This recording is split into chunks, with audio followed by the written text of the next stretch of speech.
तिहाई क्षेत्र इनसे छीन लिया था और कहा था कि तुम्हारा जो बचा रह गया क्षेत्र है, वो क्षेत्र इस नदी से इस नदी के बीच में होगा। उसमें काली नदी लेफ्ट हैंड साइड में यानी कि पश्चिम की तरफ की नदी थी। काली नदी के उद्गम स्रोत को माना गया। नेपाली लोग बस इसी बात को लेकर के कि ये कौन सी जगह से उगती है, इस बात को लेकर के ही लड़ाई लड़ते रहते हैं।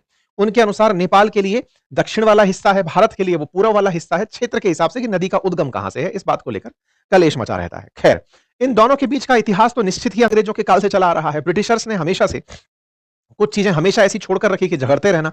अंग्रेज जब थे तब उन्होंने अपने डंडे के दम पर जिन देशों को हराया, वो देश उनके सामने कभी बोल नहीं पाए, क्योंकि अंग्रेजों ने नेपाल को हराकर ही उससे क्षेत्र छीना था।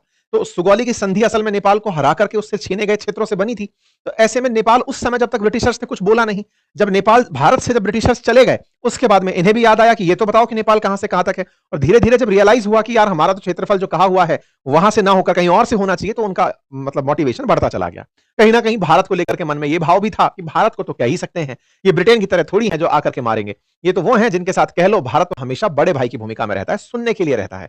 भारत को वैसे भी विदेशी मीडिया हाथी की तरह दिखाती है। हाथी की तरह दिखाती है से मतलब है कि इसको कोई असर नहीं पड़ता है। जैसे चाइना को ड्रैगन दिखाते हैं, ऐसे भारत को हाथी दिखाती है चाइनीज मीडिया कि साहब इन्हें फर्क नहीं पड़ते, बहुत बड़े हैं ये, तो भौंकते रहो इनके चारों तरफ। तो ये बिल्कुल वैसी स्थिति है। अब ये भौंकने वालों की लिस्ट लेकिन लंबी चौड़ी होती जा रही है धीरे धीरे। और इन दिनों विशेष रूप से जब आप और हम इन चर्चाओं में रहते हैं, हर जगह हमको ऐसा लगता है कि हम विदेश नीति में फेल मारते जा रहे हैं क्या। मालदीव्स भी जब देख रहे थे, थोड़े दिन पहले बांग्लादेश देख रहे थे, पाकिस्तान देख रहे हैं, चाइना देख रहे हैं।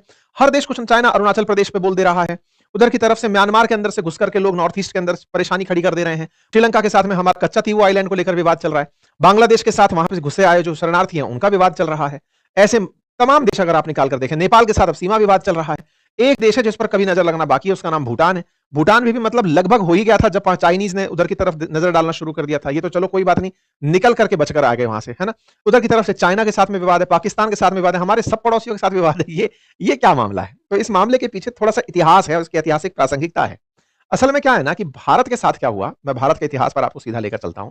भारत के साथ क्या हुआ कि देश पर जब तक अंग्रेजों का शासन था, हमारे देश को कभी इस बात की जरूरत ही नहीं लगी, क्योंकि लंबे समय तक अंग्रेजों का शासन रहा, कि बॉर्डर्स होते क्या हैं। हमें लगता था कि ब्रिटिशर्स ने कह दिया कि ये बॉर्डर है तो वही बॉर्डर है,